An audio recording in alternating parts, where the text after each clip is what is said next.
Friends, ఈరోజైతే నేను మీకు ఇంట్రడక్షన్ టు బిట్‌కాయిన్ ఈ కాన్సెప్ట్ గురించి మీకు క్లియర్‌గా చెప్తాను. ఓకేనా? సో, అసల బిట్‌కాయిన్ అంటే ఏంటి? బిట్‌కాయిన్ అసలు ఎవరు కనుక్కున్నారు? ఈ బిట్‌కాయిన్ మిస్టరీ ఏంటి?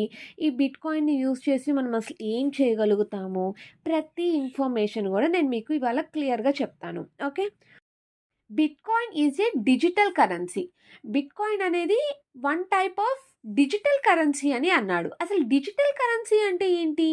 డిజిటల్ కరెన్సీ అంటే ఇది కూడా వన్ టైప్ ఆఫ్ మనీయే. ఈ మనీని యూజ్ చేసుకొని మనం ట్రాన్సాక్షన్స్‌ని చేసుకోవచ్చంట. ఈ మనీని యూజ్ చేసుకొని మనం ఏదైనా చేయొచ్చు. మనం డైలీ లైఫ్‌లో మనీని ఎలా అయితే యూజ్ చేస్తున్నామో అదే విధంగా ఈ బిట్‌కాయిన్‌ని కూడా మనీలాగా యూజ్ చేసుకోవచ్చు అని చెప్తున్నాడు. ఓకే. బిట్‌కాయిన్ అనేది డిజిటల్ కరెన్సీ. ఇది కూడా వన్ టైప్ ఆఫ్ మనీ. ఎలా అయితే మనం డైలీ లైఫ్‌లో యూజ్ చేస్తామో. బట్ ఇదేంటంటే డిజిటల్. అంటే చూడలేము, టచ్ చేయలేము. బట్ ఈ మనీని యూజ్ చేసుకొని మనం ట్రాన్సాక్షన్స్‌ని అయితే చేసుకోవచ్చు. Okay. Bitcoin is operated of A decentralised network called the block chain. Block chain అనేది ఏంటది? Decentralised network. ఈ బిట్‌కాయిన్‌ని ఎక్కడ ఆపరేట్ చేస్తారు అంటే బ్లాక్ చైన్‌లో ఆపరేట్ చేస్తారనమాట. సో, బ్లాక్ చైన్ గురించి మీకు తెలుసు కదా! బ్లాక్ చైన్ అనేది డీసెంట్రలైజ్డ్ నెట్వర్క్ అనమాట. సో, దీన్ని ఎవరు కంట్రోల్ చేయలేరు. సెంట్రలైజ్డ్ నెట్వర్క్ అంటే కంట్రోల్ చేస్తారు ఎవరో ఒకళ్ళు. లైక్ మన మనీ మొత్తాన్ని ఎవరు కంట్రోల్ చేస్తారు? ఆర్‌బీఐ కంట్రోల్ చేస్తది. అంటే నార్మల్ మనీ ఏంటది? Central authority. Centralised system. Centralised network. Okay. But bitcoin అనేది డీసెంట్రలైజ్డ్ నెట్వర్క్. దీన్ని ఎవరు కంట్రోల్ చేయలేరు. ఆర్‌బీఐ లాగా ఎవరు దీన్ని కంట్రోల్ చేయలేరనమాట. బిట్‌కాయిన్‌ని ఎవరు కనుక్కున్నారు అంటే సతోషి నాకామోటో అనే వ్యక్తి 2009లో ఈ బిట్‌కాయిన్‌ని కనుక్కున్నాడనమాట. ఓకే. అండ్ నెక్స్ట్ ఏంటంటే ఈ bitcoin is not controlled by any central authority like a bank or government. So, నేను ఇందాకే చెప్పాను కదా! బిట్‌కాయిన్ అనేది ఏంటిది? డీసెంట్రలైజ్డ్ నెట్వర్క్ కాబట్టి దీన్ని ఎవరు కంట్రోల్ చేయలేరు. లైక్ బ్యాంక్ గానీ, గవర్నమెంట్ గానీ ఎవరు కంట్రోల్ చేయలేరు. ఇది decentralized network. Okay. And next ఏంటంటే it allows for P transactions without the need for intermediates like banks. అంటే ఏంటి? మనం ఈ బిట్‌కాయిన్‌ని యూజ్ చేసుకొని మనం ట్రాన్సాక్షన్స్‌ని చేసుకోవచ్చు అని చెప్పుకున్నాం గదా! ఈ ట్రాన్సాక్షన్స్ అనేవి ఎలా చేస్తారు అంటే పీర్ టు పీర్ ట్రాన్సాక్షన్స్ అనేవి చేసుకోవచ్చు. పీర్ టు పీర్ అంటే ఏంటి అంటే direct transactions from sender to receiver. Sender నుంచి రిసీవర్కి డైరెక్ట్గా మనం మనీని పంపించవచ్చు అనమాట. డిజిటల్ కరెన్సీని డైరెక్ట్గా పంపించవచ్చు.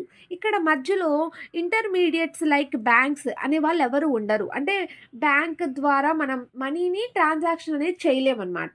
డైరెక్ట్గానే ట్రాన్సాక్షన్ చేస్తాం.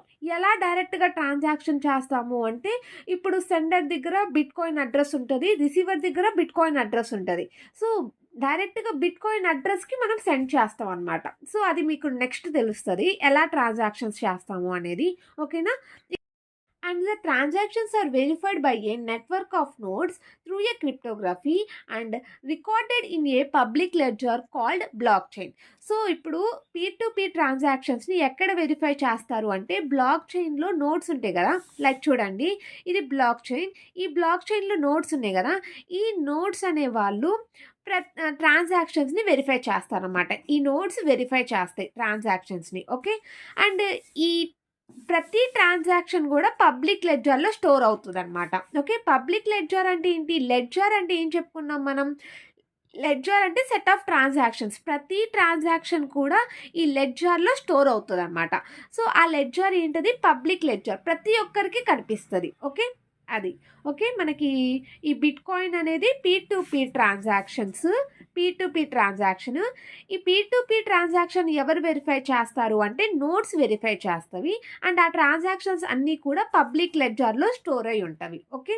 And next the public ledger is decentralized and transparent allowed anyone to view transaction history. Okay. నేను ఇందాకే చెప్పాను. పబ్లిక్ లెడ్జర్ అంటే ఏంటి? ట్రాన్సాక్షన్ హిస్టరీ మొత్తం కూడా అందరికీ కనిపిస్తది. దాన్ని మనం పబ్లిక్ లెడ్జర్ అని చెప్పుకుంటాం. Okay. New bitcoins are created through a process called mining.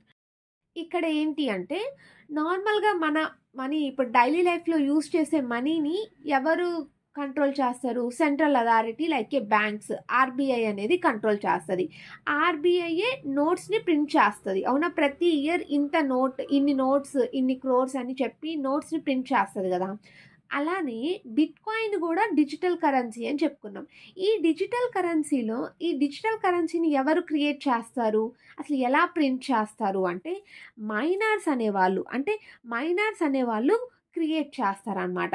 ఈ మైనర్స్ ఎలా క్రియేట్ చేస్తారు అంటే by the process called mining. Mining ద్వారా క్రియేట్ అవుతాయన్నమాట. బిట్‌కాయిన్స్ అనేవి ఎలా క్రియేట్ అవుతాయి? మైనింగ్ ద్వారా క్రియేట్ అవుతాయి. Okay. Miners use powerful computation to solve complex mathematical problem that valid and add transactions to the blockchain. అంటే మైనర్స్‌కి ఒక కాంపిటీషనల్ ప్రాబ్లమ్, ఒక solve చేయలేని ప్రాబ్లమ్‌ని ఇచ్చి ఎవరైతే దాన్ని సాల్వ్ చేస్తారో, ఆ సాల్వ్ చేసిన దానికి గాను కొత్త బిట్‌కాయిన్స్ అనేవి పుడతాయన్నమాట. ఓకేనా? ఓకే.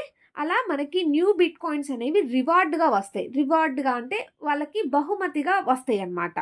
మనకి ఇలా వాళ్ళు ఎన్ని ప్రాబ్లమ్స్‌ని సాల్వ్ చేస్తే అన్ని బిట్‌కాయిన్స్ అనేవి వస్తాయి. బట్ ఏంటి అంటే 21,000,000 బిట్‌కాయిన్స్ మాత్రమే ఉంటాయన్నమాట.